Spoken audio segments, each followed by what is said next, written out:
Students, आज हम लोग चालू करेंगे वही चैप्टर स्टार्ट करेंगे, बोल रहा हूँ कंटिन्यू करेंगे। जो लास्ट टाइम हमने किया था, कौन सा चैप्टर था, हेरिडिटी एंड हेरिडिटरी चेंजेस। तो हमने लास्ट टाइम उसमें पढ़ा था, लास्ट टाइम ये क्या बोलते हैं, कनेक्टिंग लिंक्स तक पढ़ा था हमने लास्ट टाइम। Connecting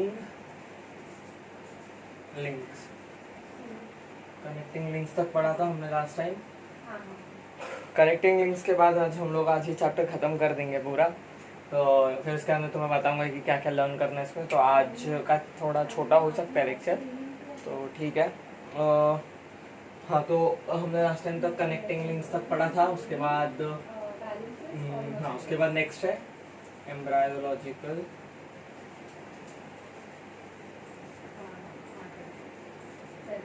evidences.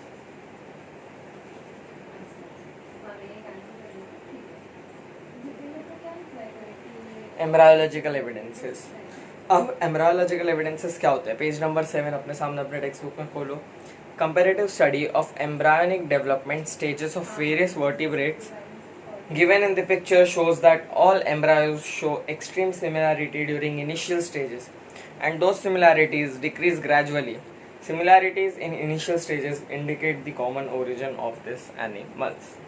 अब एम्ब्रायो, पहले ये वर्ड पे फोकस करो। एम्ब्रायो वर्ड क्या हो? एम्ब्रायो क्या होता है पता है क्या? जब कोई भी ये क्या होता है, एम्ब्रायो का तुम लोगों को कैसे मतलब समझो। हाँ, जब कोई भी ऑफस्प्रिंग, कोई भी एनिमल का या ह्यूमन का फॉर्म हो रहा होता है एकदम इनिशियल स्टेजेस में। जैसे कि समझो कि स्टार्टिंग में बेबी जैसा नहीं, ऐसा नहीं कि तुसा रहता है, फिर ऐसे करके बड़ा होने लगता है। पहले एक एम्ब्रायो रहता है, ऐसा बॉल, ऐसा उसके अंदर एक हार्ट रहता है छोटा सा, ऐसा एम्ब्रायो फॉर्म होता है। Initial stage of any offspring, उसको बोलते हैं एम्ब्रायो। इनिशियल स्टेज मतलब स्टार्टिंग के स्टेजेस। स्टार्टिंग में जब कैसा रहेगा वो ऑर्गेनिज्म, बर्थ लेने से पहले जब वो कोई भी एनिमल के अंदर मतलब पेट में है या जहाँ भी है, तो जब वो उसके अंदर होता है, जब उसका इनिशियल स्टेज मतलब जब वो फॉर्म होना स्टार्ट होता है, उसे कहते हैं एम्ब्रायो। तो उसके बाजू में जो फोटो दी है, तो एम्ब्रायो क्या हो गया? Initial stage of offspring. Initial मतलब starting, initial stages of offspring। Embryo का मीनिंग क्या होता है? Initial stages of offspring. तो अब एम्ब्रायोलॉजिकल एविडेंसेस क्या है उससे अब तुम्हें पता था, ऐसा एविडेंस जो एवोल्यूशन का वो देता है, प्रूफ देता है। एविडेंस का मतलब क्या? प्रूफ। ऐसा एविडेंस जो एवोल्यूशन का प्रूफ देता है, और किस वजह से, किसके हेल्प से देता है? एम्ब्रायो के हेल्प से। किसकी स्टडी करनी पड़ती है? एम्ब्रायो की स्टडी। जब एम्ब्रायो की स्टडी करके पता चलता है कि ये एनिमल मतलब एवोल्यूशन हुआ है चीज़ों का, तो किससे? एम्ब्रायो के स्टडी से। देखो राइट साइड में जो फिगर दिया 1.10 एम्ब्रायो ड्यूरिंग डिफरेंट स्टेजेस, तो उसमें देखो स्टार्टिंग जो फर्स्ट लाइन है, ऐसी फर्स्ट लाइन ये जो फर्स्ट लाइन है इसकी, टक टक टक टक, ये जो फर्स्ट लाइन है उसमें सारे तुम्हें एकदम सेम दिख रहे होंगे, एकदम सिमिलर होंगे उसमें सारे। देखो एकदम फर्स्ट तो इतना थोड़ा एकदम मिनिमल डिफरेंस है, बहुत कम डिफरेंस है। फिर थोड़ा सेकंड लाइन में आओ, सेकंड लाइन में थोड़ा सा सिमिलैरिटी है, पर थोड़ा डिफरेंस भी है। कोई पतला है, कोई थोड़ा ज़्यादा है, किसी का एंडिंग पूंछ में है, किसी का लेग्स है, किसी के पास कुछ अलग है। और लास्ट में सब अपने अपने एनिमल्स जैसे फॉर्म हो जाते हैं। फिश का फिश बन गया, टॉर्टोइस का टॉर्टोइस बन गया, रैट का रैट बन गया, ह्यूमन का ह्यूमन बन गया, वैसे। तो तुम लोग अगर ये फोटो में ध्यान दोगे तो फर्स्ट लाइन जो है मतलब एम्ब्रायो जो होता है, मैंने तो बोला initial stage of any offspring. जो इनिशियल स्टेज जो है मेरा, इनिशियल स्टेज ऑफ ऑफस्प्रिंग मतलब जो बच्चा है जब वो फॉर्म हो रहा होता है, उसका जो इनिशियल स्टेज, स्टार्टिंग का स्टेज है, तब वो ऐसे दिखाई देता है। वो मैंने बरोबर पकड़ा है। हाँ, ये जो फर्स्ट लाइन है उसमें दिखाई, ये फर्स्ट लाइन जो है वो एम्ब्रायोज है। मतलब स्टार्टिंग में जब कोई भी ऑर्गेनिज्म फॉर्म हो रहा होता है तो उसकी स्टार्टिंग में ऐसा शेप होता है, ऐसा होता है। फिर आगे अगर वो फिश का वो होगा तो फिश बनते जाएगा, और अगर कोई और तो वैसा, फिर टॉर्टोइस रहेगा तो टॉर्टोइस बनता जाएगा। तो इससे क्या पता चलता है? देखो फर्स्ट लाइन में जो है एम्ब्रायो वो सारे सेम है। इससे क्या पता चलता है पता है क्या? कि सारे मतलब जितने भी एनिमल्स इधर जो दिए हैं उनका जब स्टडी किया कि एम्ब्रायो कैसा दिखता है, मतलब एम्ब्रायो मतलब जो इनिशियल स्टेज ऑफ स्प्रिंग का कैसा दिखता है, वो सिमिलर है एकदम। फर्स्ट लाइन देखो एकदम सेम है। तो इससे क्या पता चलता है कि उनके एंसेस्टर्स कॉमन थे, मतलब जो उनके पूर्वज थे वो एकदम मतलब एक ही पूर्वज था उनका। फिर उनके बाद जो एवोल्यूशन हुआ, अलग अलग उनके बॉडी में चेंजेस आए, वो चेंजेस के वजह से वो एनिमल्स डिफरेंट बनते गए। देखो सबका फर्स्ट लाइन में मोस्टली सेम ही है, उसका थोड़ा थोड़ा डिफरेंस होके फिर उसका लास्ट लाइन में पूरा एनिमल बनता है, वो है डिफरेंट पूरा। तो वैसे तो इनसे जब स्टार्टिंग में ऑफस्प्रिंग सेम था, ऑफस्प्रिंग जब सेम होता है इससे क्या पता चलता है जो उनका एंसेस्टर्स थे, उनके जो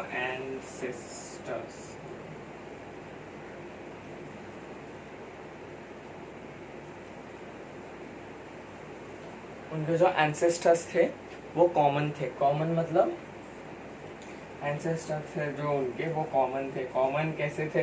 उनके एंसेस्टर्स कॉमन थे मतलब देखा तुम लोग ने एम्ब्रायो फर्स्ट लाइन पूरा सेम है, मतलब वो ऑर्गेनिज्म स्टार्टिंग में जब फॉर्म हो रहे होते हैं तब उनका एकदम डेवलपमेंट सेम होता है। मतलब उनका पता चलता है कि उनके जो पूर्वज है वो एक ही, पहले वो एक एनिमल था, मतलब एक एनिमल वो पूर्वज है, उसके बाद इतने सारे एनिमल्स आए, स्नेक हो गया, रैट हो गया, ह्यूमन हो गया, जो भी है वैसा।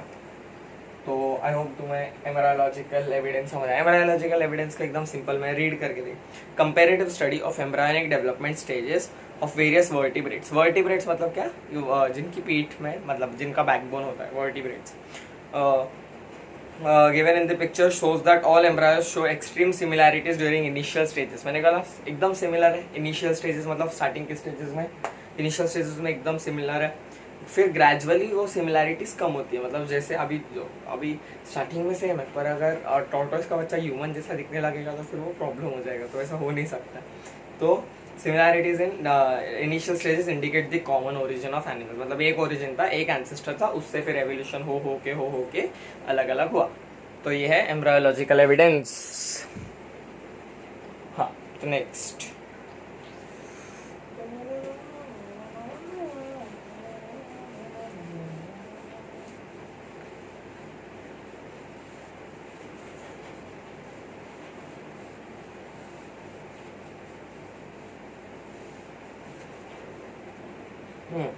तो एम्ब्रायोलॉजिकल एविडेंस हो गया। नेक्स्ट है Darwin's theory of natural selection.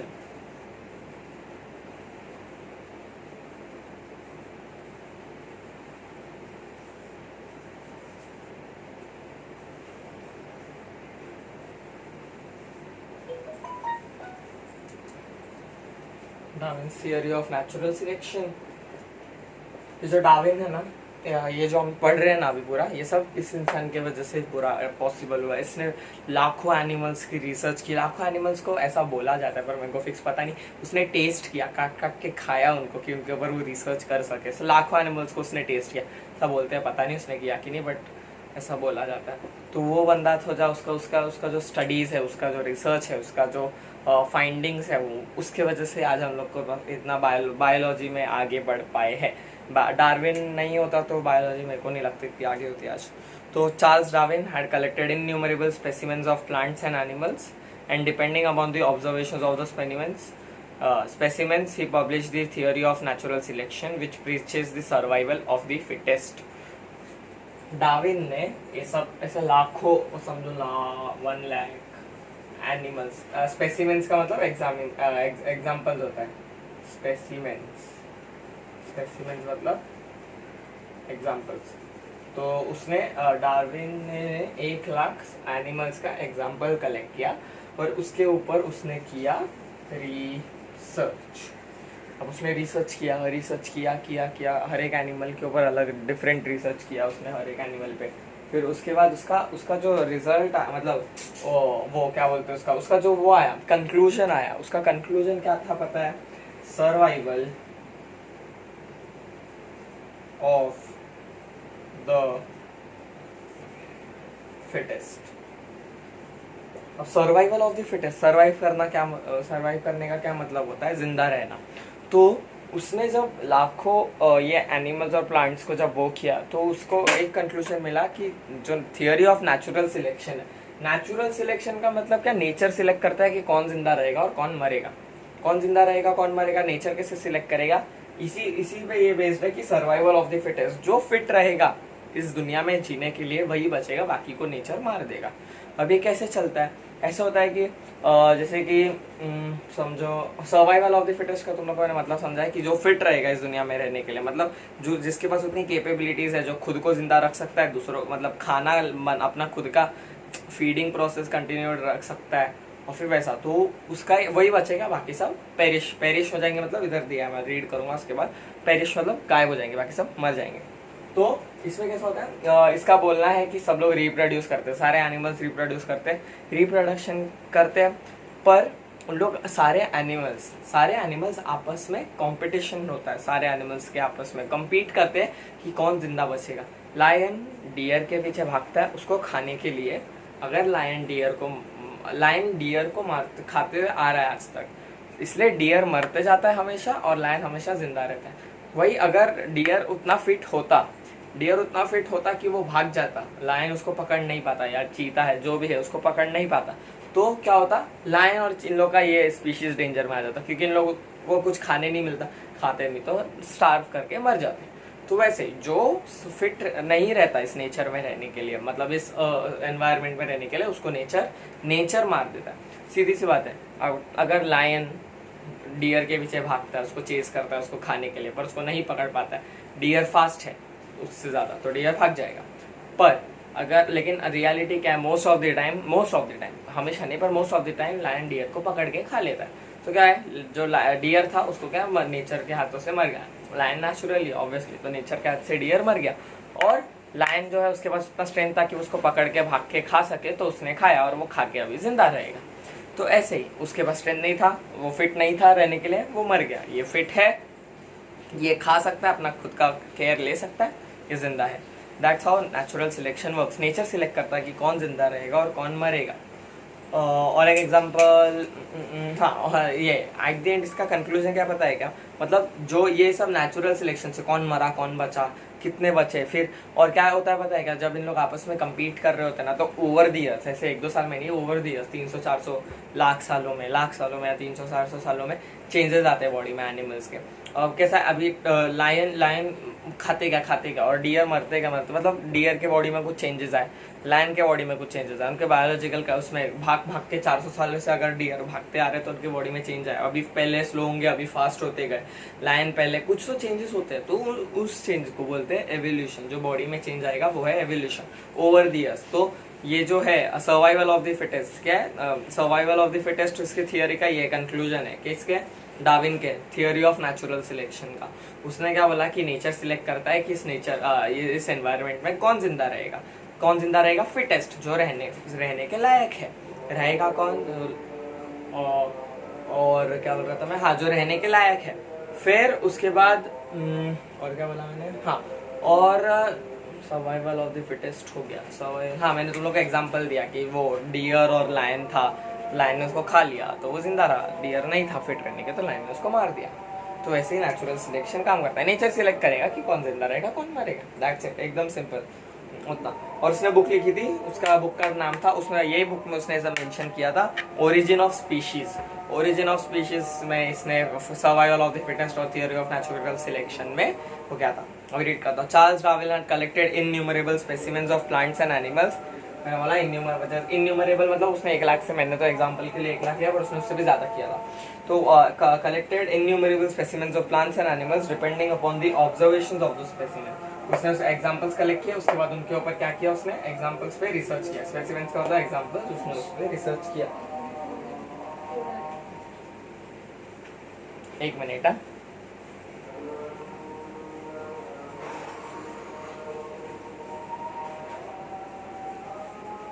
Just second buddies, समझ में आ रहा है ना तुम लोग को? हाँ, Darwin's theory of natural selection, 1 lakh specimens, example, research, survival of the fittest. हाँ तो नेक्स्ट, हाँ हमने क्या, हाँ अभी वो पढ़ रहा था मैं, sorry. Charles Darwin had collected innumerable specimens of plants and animals and depending upon the observations of those specimens he published the theory of natural selection. उसने इन सब पे रिसर्च किया और उसने कौन सा थियरी निकाला, थियरी ऑफ, ये वाला theory of natural, theory of natural selection. ये जो थियरी है उसने ये सब स्टडी करने के बाद उसने ये थियरी निकाला नेचुरल सिलेक्शन का। और नेचुरल सिलेक्शन के उसने थियरी में बोला कि जो सर्वाइव करता है वो होता है fittest, survival of the fittest, जो फिट रहेगा वो जिंदा बचेगा। While explaining the concept, Darwin says that all the organisms reproduce prolificially, मतलब सारे organisms reproduce करते हैं। All the organisms compete with each other in a life-threatening manner. Compete मैंने बोला एक दूसरे से competition रहता है। Obviously lion भागेगा, अगर deer भागेगा नहीं तो lion उसको मारने वाला है। तो ये competition है, वो भाग रहा है, उसको पकड़ रहा है, पकड़ लिया तो उसको खाना मिलेगा, नहीं पकड़ लिया तो नहीं पकड़ पाया तो उसको खाना नहीं मिलेगा। फिर उसके बाद वो आपस में लाइफ थ्रेटनिंग, मतलब अभी अगर उसको पकड़ लिया तो पकड़ लिया तो उसको मार के खाई जाएगा। लाइफ थ्रेटनिंग मतलब जिसमें लाइफ का डेंजर होता है। वैसे मैनर में लोग आपस में कंपटीशन लगाते हैं। In this competition only those organisms sustain which show the modifications essential for winning the competition। जो अपने बॉडी में चेंजेस लाएगा, मैंने क्या बोला, जो अगर उन लोग दोनों में है, डियर अगर फास्ट भाग सकता है, उसका बायोलॉजिकल बॉडी में चेंज आया है वैसा कि वो फास्ट भाग सकता है तो बच जाएगा, अगर उसके बॉडी में चेंज नहीं आया तो वो मर जाएगा, नेचर उसको खत्म कर देगा। वैसे इसका बोलना ये है कि जो ये अपने बॉडी में चेंजेस नहीं लाता है नेचर के हिसाब से या फिट रहने के, कि मैं बच सकूँ, मैं जिंदा रह सकूँ, तो नेचर उसको मार डालेगा। However, all the organisms compete with life threatening. In this competition, only those organisms sustain which show modifications essential for winning the competition। मैं तुम लोगों को बताया बायोलॉजिकल चेंजेस जो लाएगा अपने बॉडी में अपने आप को बचाने के लिए वही बचेगा, बाकी नेचर उसको मार देगा। फिर However, besides this, natural selection also plays important role because nature selects only those organisms which are fit to live and give rise to new species with their own specific characters। मैंने बोला तुम लोग को nature से उनको ही जिंदा रखता है जो एनवायरनमेंट में जिंदा रहने के लायक है, और जब वो लायक रहते हैं तो उन लोग अपना ये रिप्रोडक्शन से अपना आगे आगे स्पीशीज बढ़ाते हैं। और ऐसे जैसे जैसे मैंने तुम लोग को बताया ओवर द टाइम बॉडी में चेंजेस आते हैं तो क्या होता है, बायोलॉजिकल कैरेक्टर्स बदलते हैं और एवोल्यूशन होता है।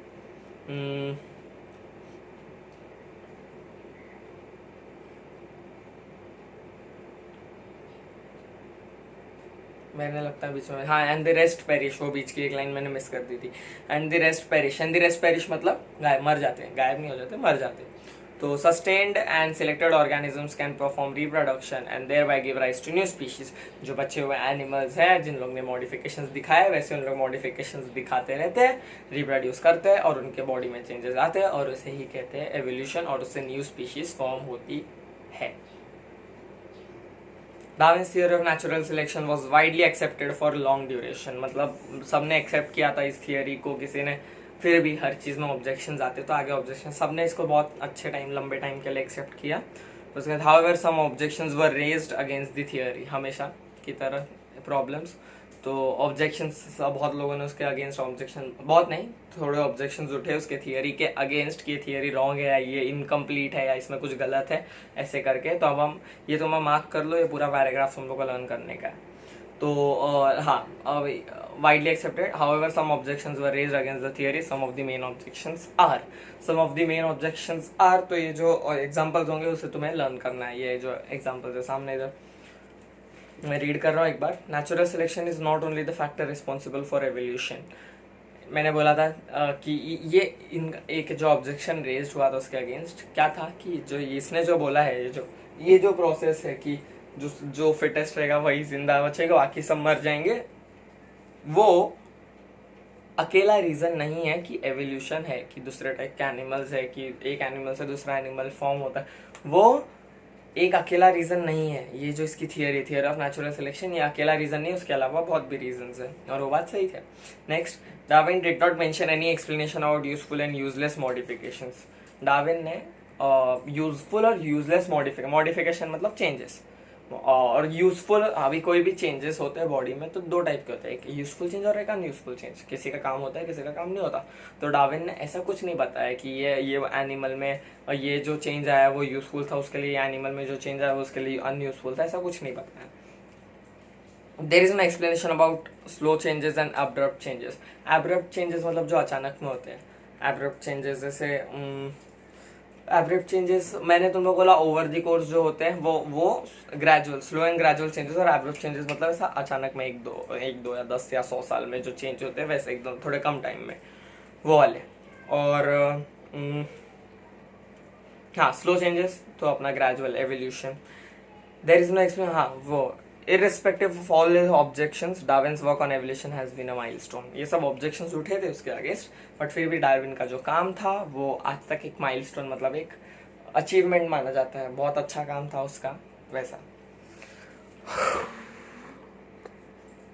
हाँ तो अभी नेक्स्ट है लैमार्किज्म। रुको मेरे को रिपोर्ट रब कर लें तो आज खत्म कर देंगे तो।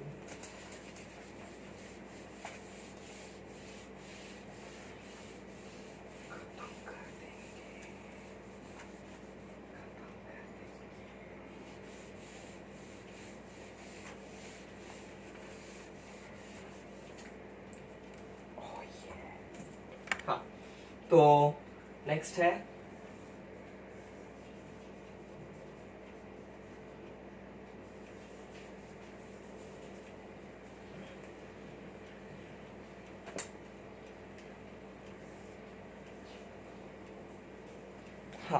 तो नेक्स्ट है लैमार्किज्म। लैमार्किज्म बेसिकली क्या है कि एकदम सिंपल मैं एक सेंटेंस में समझाऊंगा। एनिमल्स और ऑर्गेनिजम्स के आदतों की वजह से उनके बॉडी में चेंजेस हैं, उनकी आदतों की वजह से, मतलब उनकी आदतों की वजह से। जैसे कि एक सिंपल एग्जांपल, अगर कोई रोज वर्कआउट करता है, रोज जिम जाता है, तो उसकी बॉडी चेंज होती है मतलब मसल्स बड़े होते हैं, सब बड़ा दिखता है इंसान, तो वो चेंज है उसकी आदत की वजह से। और उसकी आदत है कि वो रोज जिम जा रहा है, रोज वर्कआउट कर रहा है, तो उसके बॉडी में रोज चेंजेस आ रहे हैं।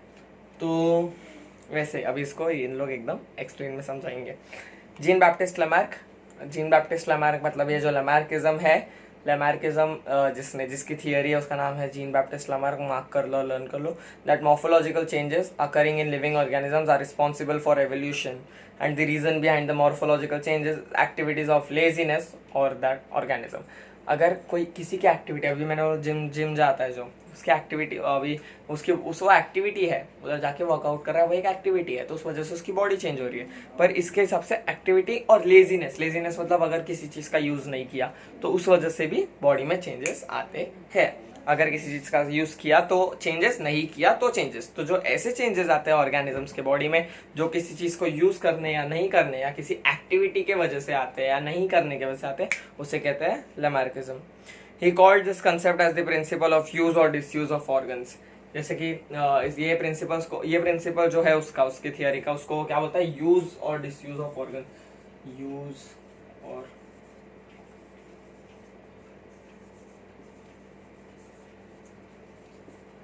यूज और डिसयूज ऑफ ऑर्गन्स, मतलब अगर कुछ यूज करोगे किसी एक्टिविटी में तो डेवलप होगा, किसी को नहीं तो अगर उसमें दूसरे चेंजेस आएंगे। अगर लेजीनेस, अगर कुछ नहीं किया उस चीज के साथ तो अभी इसमें रीड करने का ही है, वो मार्क कर लो। फर्स्ट लिंक की जीन बैप्टिस्ट लैमार्क का थियरी है। फिर further he said that the neck of, ये मैं अच्छे से पढ़ता हूँ एक बार। Jean Baptiste Lamarck proposed that morphological changes occurring in living organisms are responsible for evolution. मतलब जो उनकी एक्टिविटीज और लेजीनेस है, नहीं सॉरी, मॉर्फोलॉजिकल चेंजेस मतलब जो मैंने तुम लोगों को बताया, फेस, हैंड, ये अपीयरेंस बेसिकली जो दिखता है हमें बाहर से, शेप, आंखों का, आंखें कहाँ प्लेस्ड है, कान कहाँ प्लेस्ड है, गर्दन कैसी लंबी है पतली है वैसी। तो occur in living organisms are responsible for evolution and the reason behind those morphological changes is activities or laziness of that organism। अगर वो कोई एक्टिविटी करता है सर्टनली, उसकी जो हैबिट है वो हैबिट पे अगर तो उसके बॉडी में चेंज आएंगे। या उसकी अगर हैबिट है लेजीनेस की, लेजीनेस मतलब अगर वो लेजीनेस की वजह से कोई बॉडी पार्ट यूज नहीं करता है तो उसमें चेंजेस आएंगे। तो यही जो चेंजेस उसे कहते हैं Lamarckism. Further he said that neck of giraffe became too long due to browsing on leaves of tall plants. मैंने बोला रोज की आदतों की वजह से बॉडी पार्ट चेंज होता है, तो मतलब चेंजेस आते हैं बॉडी पार्ट्स में। तो वैसे इसका बोलना है कि ये जो जिराफ है उसका नेक इतना लंबा क्यों है, क्योंकि उसकी मतलब जब वो मतलब स्टार्टिंग से वो जो लंबे ट्रीज, अभी वो जिराफ है जो वेजिटेरियन, उसको क्या बोलते हैं, वीगन एनिमल कुछ भी हो सकता है। हाँ वही तो ये हर्बीवोरस होता है, वो हर्बीवोरस एनिमल है। तो मतलब वो मीट फिश ये सब नहीं खाता। तो क्या है, वो प्लांट्स पे जो प्लांट्स के वो लीव्स खाएगा। तो उसका नेक इतना लंबा क्यों है, क्योंकि वो जो लंबे लंबे झाड़ थे उसके लीव्स खाने का ट्राई करता था और उसके ही लीव्स खाता था, तो वैसा कर करके उसका नेक हो गया एकदम long. Similarly, shoulders of the ironsmith have become very strong due to frequent hammering movements. जो अपना ये रहता है क्या आयन मतलब जो लोखंड को शेप देता है या गर्म करके उसके कुछ बनाता है, उसका कंटिन्यूसली हैमर से काम रहता है. तो हैमर मार मार के उसके शोल्डर्स स्ट्रांग हो गए, वो हैमरिंग मूवमेंट की वजह से ठाक ठाक मार के. तो वो एक चेंज क्या हुआ, उसका बॉडी, उसका शोल्डर, मैंने जैसे बोला कि जिम में जैसे कि आके बॉडी चेंज हो जाती है, वैसे उसके शोल्डर में स्ट्रेंथ बढ़ गया कंटिन्यूसली उसके हैबिट की वजह से कि वो हैमर्स पे काम करता रहता है, मतलब हैमरिंग का काम करता रहता था. Wings of birds like ostrich and emu have become weak. Ostrich और ईमू उड़ते नहीं है. ऑस्ट्रिच एंड ईमू क्या है, उनके लंबे पैर और उनके पंख थोड़े से वीक होते हैं. क्यों? क्योंकि उन्होंने यूज नहीं किए ओवर द टाइम. बहुत उन लोग लेजी थे कि उनके पंख यूज करके उन लोग उड़े. तो become legs of birds like swan and duck have become useful for swimming. legs और swan जो है वो देखा है तुम लोग ने, छोटे छोटे लेक्स में स्विम करते हैं, तो वो स्विम करने की आदत की वजह से उनके जो लेग्स है वो उनके लिए यूजफुल हो गए. जैसे इमू के लिए उसके बर्ड्स, इमू और ऑस्ट्रिच के लिए उसके बर्ड्स बोलो विंग्स खराब हो गए, वैसे इनके लिए इनका लेग्स काम में कर दे क्योंकि उससे उन लोग स्विम करना सीख चुके हैं. And snakes have lost their legs by modification in their body for burrowing habit. Snakes ऐसे क्रॉल करते हैं, बरो करते हैं अंदर मिट्टी के अंदर बाहर, तो उस वजह से उनके लेग्स गायब हो गए वो आदतों के वजह से. All these examples are types of acquired characters and called theory of inheritance of acquired characters और Lamarckism. Theory of acquired characters मतलब ओवर द टाइम, मतलब बॉडी के जो लेजीनेस और एक्टिविटी के वजह से जो चेंजेस आते हैं उसे कहते हैं अक्वायर्ड कैरेक्टरिस्टिक्स. ये तो basically Lamarckism. Lamarckism is the change in body that happens over the generations due to use or laziness of organisms. इतना ही basically. Development of organisms due to specific activities or the degeneration due to no use at all was widely accepted, but transfer of those characters from generation to generation was rejected. एक second, I don't know what is out because it has been verified by the modifications brought in us. Well, Marx was approved. इनका बोलना है कि तब तक जब तक इसने इतना बोला कि हाँ वो चेंजेस आते हैं बॉडी में इस वजह से, तब तक ठीक था. पर एक जनरेशन से दूसरे जनरेशन जब इसने बोला कि ये ट्रांसफर होते तब उसका थियरी रिजेक्ट हो गया, क्योंकि हमेशा प्रूफ किया गया है कि एक जनरेशन से दूसरे जनरेशन में हमेशा सारी कैरेक्टरिस्टिक्स ट्रांसफर नहीं होती. इसलिए लमार्क की थियरी जो थी वो है रिजेक्ट कर दी गई थी. The living organism can transfer the characters which it has required to the next generation. This is called ancestry. एक है sorry ancestry of acquired characteristics. Ancestry मतलब एंसेस्टर्स, पूर्वज. जो पूर्वज से जो कैरेक्टरिस्टिक्स एक जनरेशन से दूसरे जनरेशन में जाता है वो उसे क्या कहते हैं, एंसेस्ट्री ऑफ एक्वायर्ड कैरेक्टरिस्टिक्स. तो ये था इतना लमार्किज्म. नेक्स्ट है स्पीसिएशन, लास्ट. उसके बाद वो जो पैराग्राफ है उसमें एक दो लाइन इंपॉर्टेंट है वही बताऊंगा. Next speciation. Speciation is basically क्या है, जो स्पीसिएशन है, स्पीसिएशन का मतलब क्या था, एक second. Speciation is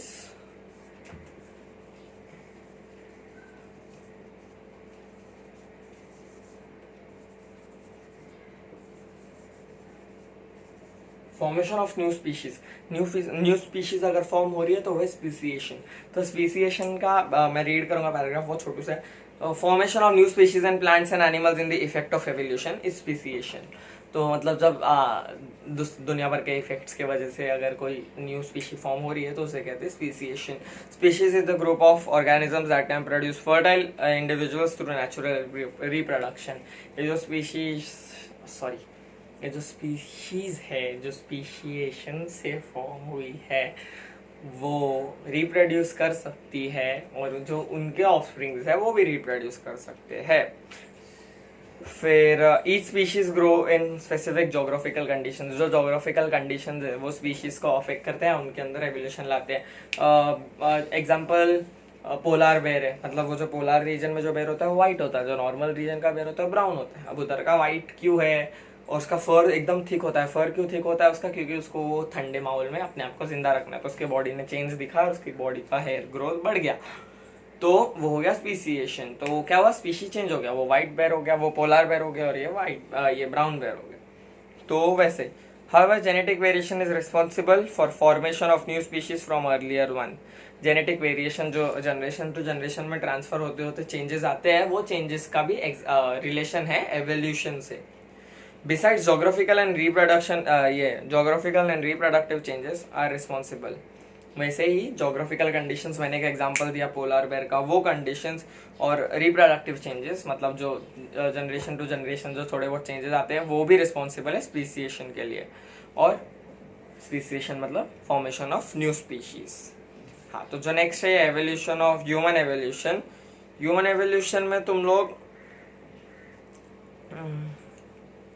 first human like, ये पेज नंबर 9 का जो थर्ड लास्ट लाइन है, मतलब जो लास्ट पैराग्राफ का थर्ड लाइन, फर्स्ट लाइन है. First record of human like animals is with us in the form of Ramapithecus. वो line तुम लोग लर्न करोगे इन ईस्ट अफ्रीका तक, वो लाइन तुम लोग लर्न करोगे. उसका नेक्स्ट मोफोलो